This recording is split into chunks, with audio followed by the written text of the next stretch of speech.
I want to turn now to Barbara McQuade, a former U.S. attorney for the Eastern District of Michigan, i.e. a federal prosecutor, who has worked with these kind of grand juries. Thank you for making time tonight. Oh, you better. I don't have a big question for you other than, what do you think of this news? Well, I think it's an interesting combination of news stories today, because we have on the one hand Robert Mueller, who is very methodically working on his investigation, going after Paul Manafort and Michael Flynn, which is a very common strategy. Go after the lower level offenders, flip them, offer them leniency in exchange for truthful testimony to cooperate against higher level offenders.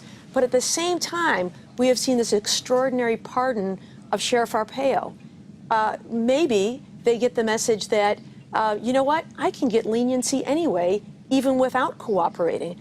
I don't need to cooperate in order to get that inducement at the end of the rainbow. I'm going to get that from President Trump. So in many ways, this may be disrupting the very method that Robert Mueller and prosecutors have used for decades. That is a harrowing thought. If that's true, is that inappropriate? Oh, I don't know. I think it is incredibly inappropriate to say, I'm going to dangle this pardon out there if you provide information that suits my purposes, the president, as opposed to the quest for the truth, which is what the Justice Department is all about. So I think it's a very chilling development. What can Bob Mueller do about it? I don't know that there's much he can do about it. I suppose if there are overt promises for a pardon, that would be further evidence of obstruction of justice. So I think that his obstruction investigation will proceed, and if there are either overt or implicit promises of leniency in exchange for helping out the president or his team in any of this, then that would be further evidence of obstruction of justice.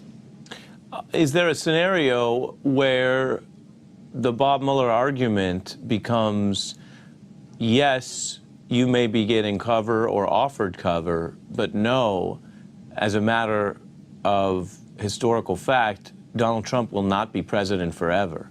Many of the people, as you know, and some of your colleagues in the federal circuits have discussed, many of the people who ultimately went to jail in Watergate went to jail in a different administration later.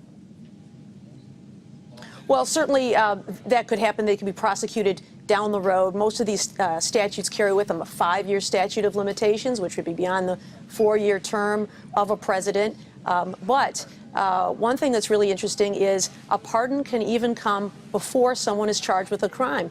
For example, President Ford pardoned President Nixon before he was charged with a crime outside of the impeachment context. And so there's really no limit on the president's power to pardon.